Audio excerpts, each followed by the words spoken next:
Good morning students.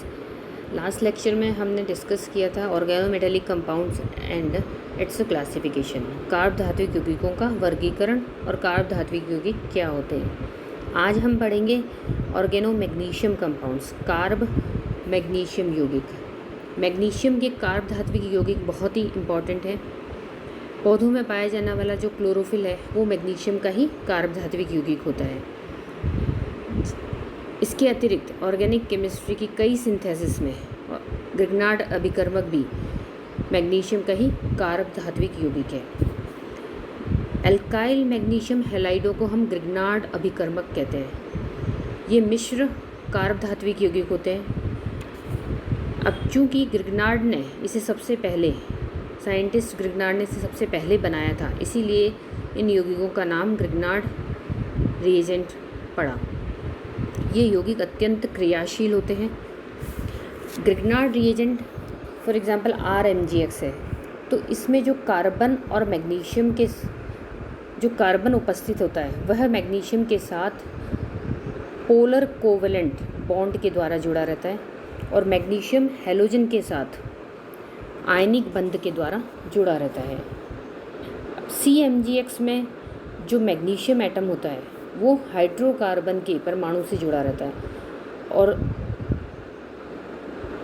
जो carbon परमाणु है वह संतृप्त भी हो सकता है और असंतृप्त भी हो सकता है, सैचुरेटेड भी हो सकता है, अनसैचुरेटेड भी हो सकता है, एलिफेटिक, एलिसाइक्लिक या एरोमेटिक किसी भी प्रकार का हो सकता है। सैचुरेटेड एलिफेटिक ग्रिग्नार्ड अभिकर्मक का एग्जाम्पल हो जाएगा CH3MgI। अब इसमें CH3 की जगह इथाइल भी हो सकता है, प्रोपाइल भी हो सकता है। इसी तरह अनसैचुरेटेड एलिफेटिक ग्रिग्नार्ड अभिकर्मक जिसका एग्जाम्पल हो जाएगा एलाइल मैग्नीशियम हैलाइड।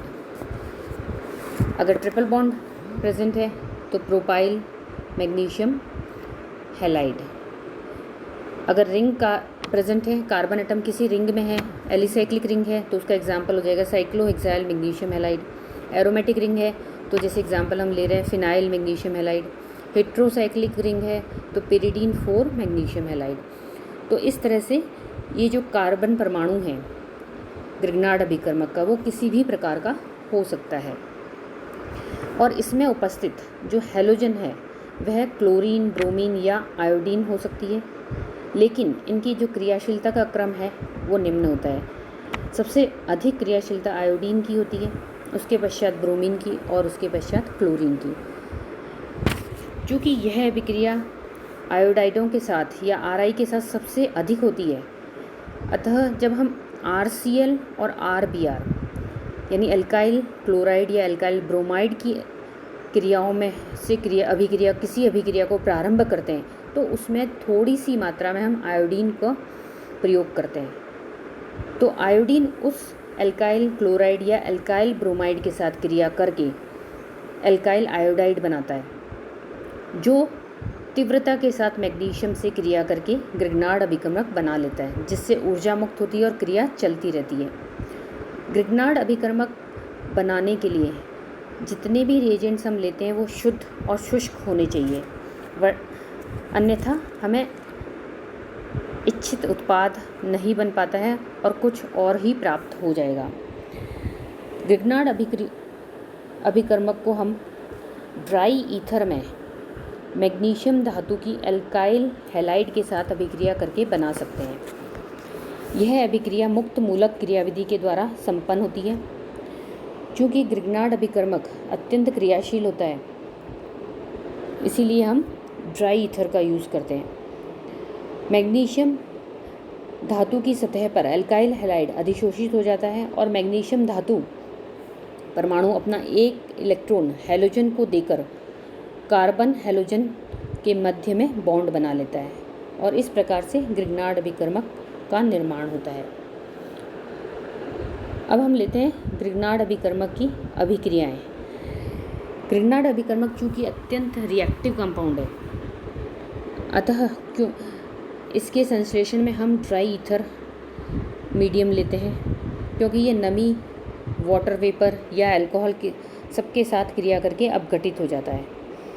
इसकी मेन रिएक्शंस है नाभिक स्नेही प्रतिस्थापन अभिक्रियाएं और नाभिक स्नेही योगात्मक अभिक्रियाएं। इनके अणुओं में एल्काइल समूह धन विद्युतीय मैग्नीशियम धातु के साथ जुड़ा रहता है और इस ध्रुवीय सहसंयोजक बंध के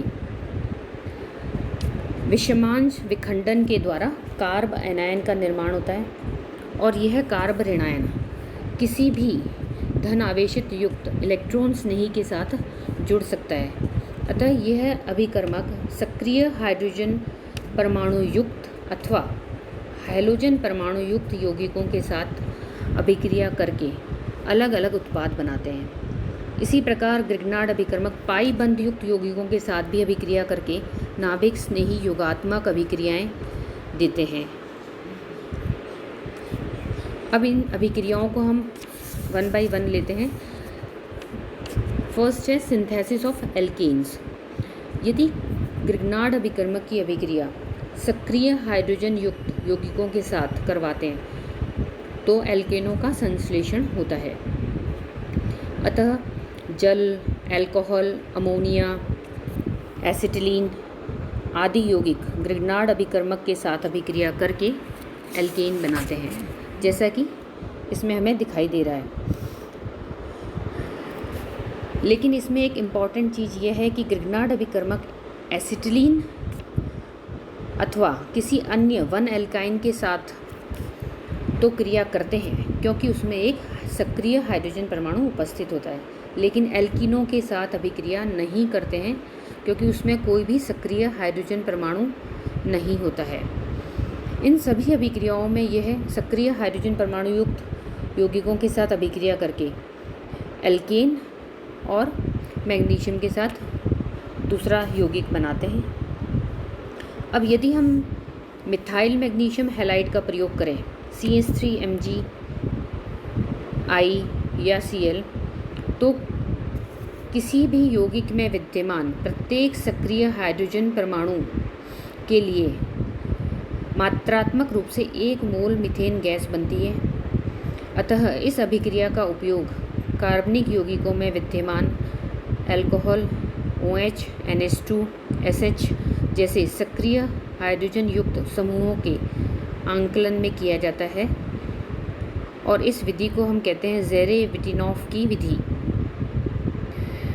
इसी तरह हैलोजन सेकंड रिएक्शन है अल्काइल हैलाइड के साथ संयोजन, कि ग्रिग्नार्ड अभिकर्मक हैलोजन परमाणु युक्त यौगिकों के साथ क्रिया करके कई प्रकार के यौगिकों का निर्माण करता है, जैसे RMgX प्लस RX, तो एल्केन बनेगा RR प्लस MgX।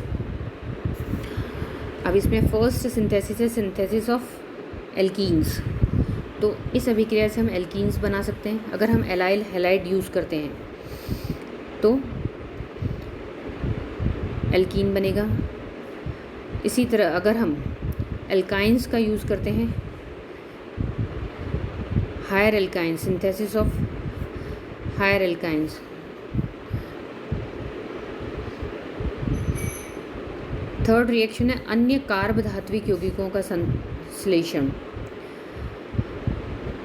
ग्रिग्नार्ड अभिकर्मक से हम अन्य दूसरे ऑर्गेनोमेटेलिक कंपाउंड बना सकते हैं, जैसे tetra ethyl lead, tetra methyl lead, di alkali mercury, di alkyl cadmium, tetra alkyl tin.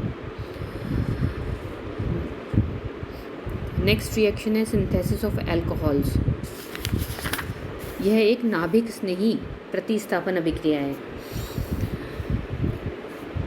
अगर ग्रिग्नार्ड अभिकर्मक की रिएक्शन हम विभिन्न प्रकार के एल्डिहाइडों या कीटोनों के साथ करवाते हैं तो यह नाभिक स्नेही योगात्मक अभिक्रियाओं के द्वारा कई प्रकार के या तीनों प्रकार के अल्कोहलों का निर्माण करता है।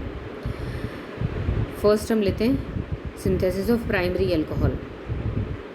प्राइमरी अल्कोहल बनाने के लिए ग्रिग्नार्ड अभिकर्मक की अभिक्रिया फॉर्मल्डिहाइड के साथ करवाते हैं तो सबसे पहले एक योगा उत्पाद बनता है और उसका जल अपघटन करने पर प्राइमरी अल्कोहल प्राप्त होता है, 1 डिग्री अल्कोहल।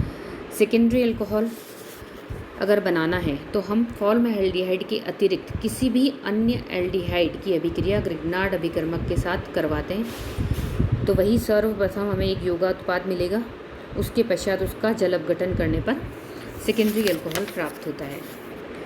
टर्शरी अल्कोहल प्राप्त करने के लिए ग्रिग्नार्ड अभिकर्मक की अभिक्रिया कीटोन के साथ करवाएंगे, तो कीटोन के साथ यह टर्शरी अल्कोहल या तृतीयक अल्कोहल बनाता है। नेक्स्ट लेते हैं हम सिंथेसिस ऑफ एल्डिहाइड्स। अब ग्रिग्नार्ड अभिकर्मक की यदि अभिक्रिया फॉर्मिक एस्टर के साथ करवाते हैं तो एल्डिहाइड्स बनते हैं, जैसे इसमें दिखाया गया है। अगर हम फॉर्मिक एथाइल फॉर्मेट लें या कोई भी फॉर्मिक एस्टर लेते हैं तो पहले एक ये योगा उत्पाद बनेगा, उसके पश्चात उसकी हाइड्रोलिसिस करने पर हमें एल्डिहाइड प्राप्त होता है।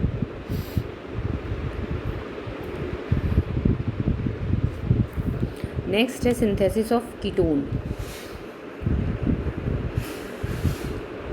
फॉर ग्रिग्नार्ड अभिकर्मक की अभिक्रिया यदि हम कार्बोक्सिलिक एस्टर या एसिड क्लोराइड के साथ करते हैं तो हमें कीटोन्स बनते हैं, और इसमें इस अभिक्रिया में एक चतुष्कोणीय मध्यवर्ती बनता है, और यह अभिक्रिया SN2 मैकेनिज्म के द्वारा होती है, जैसा कि इस रिएक्शन में दर्शाया गया है। नेक्स्ट रिएक्शन है एल्काइल साइनाइड के साथ अभिक्रिया। ग्रिग्नार्ड अभिकर्मक और एल्काइल साइनाइड की अभिक्रिया से प्राप्त उत्पाद का यदि हम जल अपघटन करते हैं तब भी हमें कीटोन प्राप्त होते हैं। नेक्स्ट सिंथेसिस है कार्बोक्सिलिक अम्लों का संश्लेषण। ग्रिग्नार्ड अभिकर्मक की कार्बन डाइऑक्साइड के साथ योगात्मक क्रिया करवाने पर बने उत्पाद का यदि जल अपघटन करवाया जाए तो कार्बोक्सिलिक एसिड्स प्राप्त होते हैं, जैसे RMgX + CO2 गिव्स RCOMgX। इसकी अगर हम हाइड्रोलिसिस करते हैं तो हमें कार्बोक्सिलिक एस्टर मिलेगा। नेक्स्ट सिंथेसिस है कार्बोक्सिलिक एस्टर का संश्लेषण। किसी भी हैलोजन प्रतिस्थापी एस्टर की ग्रिग्नार्ड अभिकर्मक के साथ क्रिया करवाने पर हायर एस्टर्स बनते हैं। Synthesis of ethers. ग्रिग्नार्ड अभिकर्मक से हम ईथर भी बना सकते हैं। लोअर क्लोरीनेटेड ईथर की अभिक्रिया ग्रिग्नार्ड अभिकर्मक से करवाते हैं तो हमें हायर ईथर्स प्राप्त होते हैं। और लास्ट रिएक्शन है सिंथेसिस ऑफ मर्केप्टेन्स। ग्रिग्नार्ड अभिकर्मक के इथरीय विलयन की सल्फर के साथ अगर अभिक्रिया करवाई जाती है तो योगात्मक उत्पाद के जल अपघटन के द्वारा थायोल्स मिलते हैं या मर्केप्टेन्स मिलते हैं। RMgCl + sulphur gives thiol RSH, Kyle thiol. Thank you.